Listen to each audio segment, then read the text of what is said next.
글로벌 기업이 주목하는 분야입니다. 특히 아시아에서 우리나라 시장의 성장 가능성이 가장 높다고 판단하고 있습니다. 그 이유는 수치로도 확인할 수 있습니다. 2019년과 비교하여 3분의 1, 약 33%가 증가했고 지난 5년간 연평균 증가율은 24.6%를 기록했습니다. 2년 전인 2020년과 비교하면 62.6% 급등했습니다. 이렇게 계속해서 증가하고 있는 급증하는 분야를 놓쳐서는 안 됩니다. 지금도 기대할 수 있고 앞으로도 기대할 수 있는 섹터, 테마의 관련주를 지금부터 모두 알아가시길 바랍니다. 안녕하세요. 반갑습니다. 주식성공TV의 김석사입니다. 전일 미국 증시는 노예 해방일 기념일을 맞아서 휴장했습니다. 그 외 해외 주요 증시를 보면 독일 닥스가 1.06%, 영국 FTSE가 1.50%, 프랑스 까그가 0.64% 각각 상승했습니다. 범유럽 지수인 유로스톡스 50은 0.91% 올랐습니다. 이렇게 유럽 증시가 상승한 까닭은 지난주 영란은행과 스위스 중앙은행이 미국 연방준비제도, 즉 연준을 따라서 금리를 올렸고 그 영향으로 주가가 급락하자 저가 매수세가 유입된 것으로 분석할 수 있습니다. 또한 바이든 미국 대통령이 치솟는 기름값을 잡기 위해서 유류세를 한시적으로 면제하는 방안을 곧 결정하겠다고 밝혔습니다. 인플레이션으로 인한 서민 부담을 조금이라도 덜기 위해서 이번 주 안에 결정을 내리겠다고 밝혔습니다. 하지만 근원적인 기름값 안정을 위해서는 석유 회사들이 정유량을 늘리는 게 핵심이라며 공급 확대를 거듭 압박했습니다. 미 에너지부는 이 문제를 논의하기 위해서 오는 23일 7대 석유회사 경영진과 긴급 대책 회의도 할 예정입니다. 제닛 옐런 미 재무장관은 현지 시간 19일 경기에 자신감을 표명했습니다.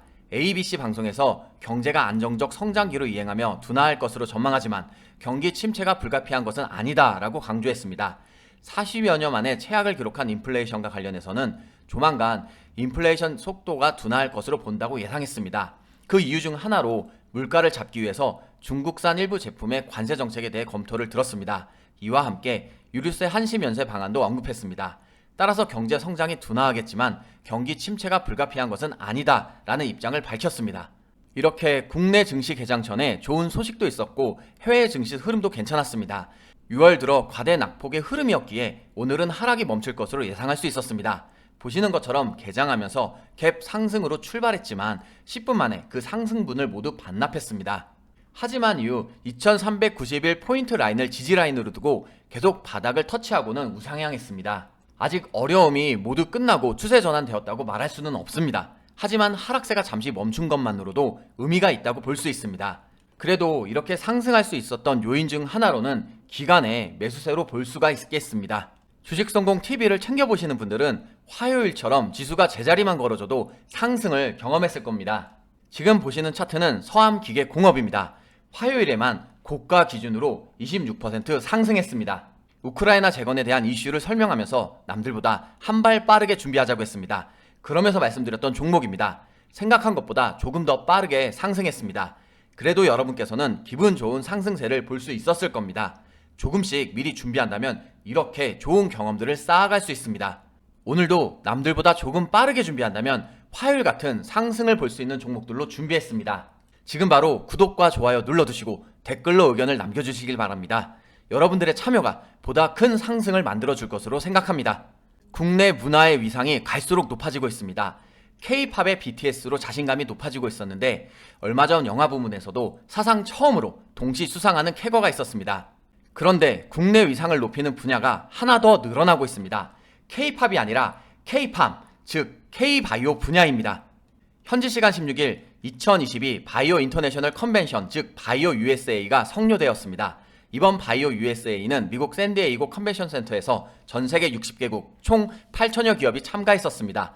방문객도 13,092명이 전시장을 방문하며 규모 면에서 역대 기록을 갈아치웠습니다. 행사 기간 동안 국내 기업들은 규모와 상관없이 해외 기업들의 관심을 받았습니다. 한국바이오협회에 따르면 한국 간 내 파트너링 건수는 300건가량으로 확인되었습니다. 지난 2019년과 비교하면 100여 건이 증가한 수치입니다. MSD, 암젠, 오가논 등 다국적 제약사들도 우리나라 시장에 적극 관심을 보였습니다. 이렇게 다국적 제약사들이 관심을 보였던 이유는 아시아에서 우리나라 시장의 성장 가능성이 가장 높다고 판단하여 우리나라를 중심으로 사업을 확장하고 싶어하기 때문입니다. 여러분들도 코로나19 팬데믹, 즉 세계적 대유행을 지나오면서 제약 바이오 산업의 중요성을 더욱 실감했을 겁니다. 백신과 치료제의 개발, 생산, 공급 능력이 곧 국가 경쟁력이기도 했고 기업들 역시 신약 연구 개발과 투자를 서두르며 경쟁을 가속화했습니다. 21일 한국보건산업진흥원에 따르면 지난해 국내 의약품 수출액은 99억 1,500만 달러, 약 12조 8천억을 기록했습니다. 지난 5년간 연평균 증가율은 24.6%를 기록했습니다. 의료기기 수출 또한 66억 3,900만 달러로 같은 기간 연평균 17%를 증가했습니다. 2년 전인 2020년과 비교하면 의약품 수출액은 62.6%, 의료기기는 44% 급증한 수치입니다. 이렇게 계속해서 증가하고 있는 급증하는 분야를 놓쳐서는 안 됩니다. 지금도 기대할 수 있고 앞으로도 기대할 수 있는 K바이오 관련주를 하나씩 살펴보겠습니다. RNA는 최근 글로벌 헬스케어 시장에서 가장 주목받는 기전입니다. 글로벌 시장조사 기관에 따르면 글로벌 RNA 백신 치료제 시장 규모는 2021년 시장 규모 6억 6,500만 달러, 우리나라 돈으로 약 8,200억을 기록했습니다. 그런데 2026년에는 35억 4,800만 달러, 약 4조 4천억을 예상하고 있습니다. 따라서 5배 이상 증가할 것으로 기대할 수 있습니다. 그중 소개드릴 기업은 주요 경쟁사들의 개발이 지지부진한데 자체 개발한 치료제가 빛을 볼지 주목받고 있는 기업입니다. 비대 흉터는 근본적인 약이 없어 미충족 수요가 큰 분야입니다. 그런데 현재 개발 중인 비대 흉터 치료제 OLX101A가 글로벌 임상 이상 환자 등록을 완료했습니다. 대략 외과 수술 환자의 약 68%가 비대 흉터가 발생하는데 근본적으로 치료할 약은 개발되지 않았습니다. 따라서 지금의 개발 속도를 유지한다면 K바이오의 위상을 한껏 더 높여줄 것으로 기대할 수 있습니다. K바이오의 위상을 높여줄 관련주 그 첫 번째 종목은 올릭스입니다. 올릭스는 RNA 간섭 플랫폼 기술을 기반으로 기존 치료제가 접근하기 어려운 질환의 치료제 개발 등을 주요 사업으로 영위하고 있습니다. 앞서 설명드렸던 비대용터 치료제, 탈모 치료제, 망막하 섬유화증 및 습성 황반병성 치료제 등을 주요 제품으로 구성하고 있습니다. 일봉 차트를 보면 올해 1월 들어서 계속해서 하락했습니다. 그런데 5월 최저 19,150원을 저점으로 찍고 나서 추세를 전환하더니 시장 상황이 좋지 않을 때도 계속해서 우상향하며 추세 전환을 완벽하게 이뤘습니다.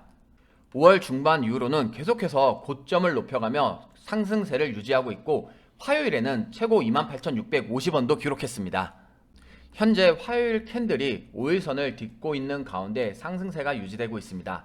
매물대가 소화되고 있는 과정으로 121선 장기 이평선을 캔들의 몸통이 돌파를 해준다면 다시 한번 상승세를 계속해서 이어갈 수 있겠습니다. 치매 가운데 가장 큰 비중을 차지하는 것이 노인성 치매, 즉 알츠하이머병입니다. 연세대학교 원주의과대학 신경과학교실 백민석 교수 연구팀의 최근 연구 결과에 따르면 국내 40세 이상 인구에서 알츠하이머병이 점점 늘어나고 있습니다. 특히 인구 1000명당 알츠하이머병 유병률은 2006년 3.17명에서 2015년 15.75명으로 5배 상승했습니다.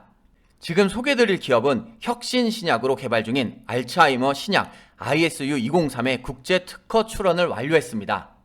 PCT 미 가입국인 아르헨티나와 대만 2개국의 특허 출원을 마친 상태입니다. PCT는 150여 개 국가가 가입된 특허 협력 조약으로 1회의 출원으로 모든 PCT 가입국의 특허청에 직접 출원한 효과가 발생합니다. 국내 유병률은 5배로 증가했고 전 세계를 대상으로 특허 출원을 완료했기에 앞으로 기업 성장성을 기대할 수 있습니다.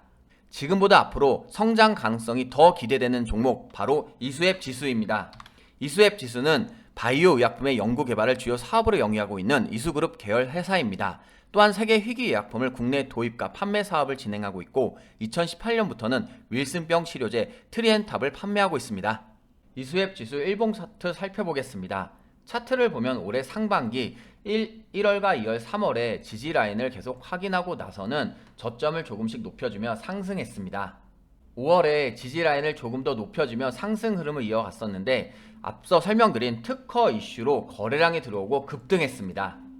6월 들어 골든 크로스가 나타났고 6월의 증시 상황이 좋지 않았음에도 불구하고 계속해서 우상향했습니다. 또한 캔들 밑으로 이동평균선이 정별로 자리한 가운데 다시 한번 정거점 라인까지 캔들이 올라가고 있습니다.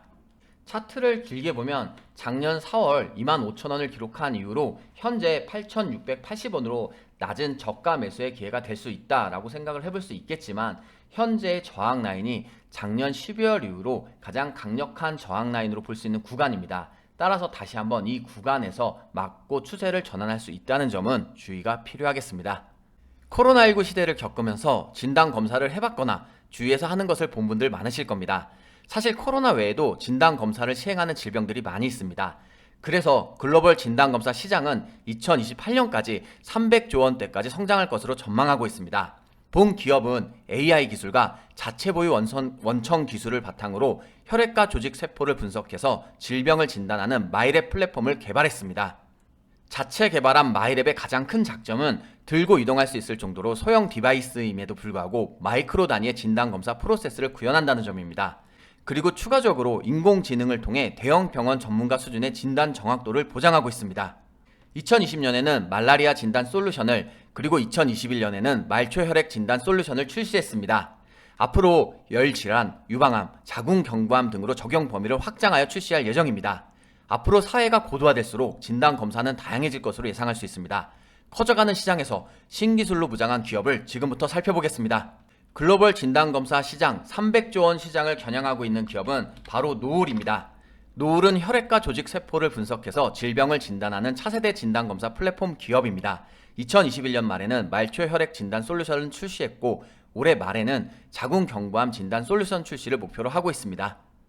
노을 일봉 차트 보겠습니다. 올해 3월 상장한 이후로 계속해서 하락했습니다.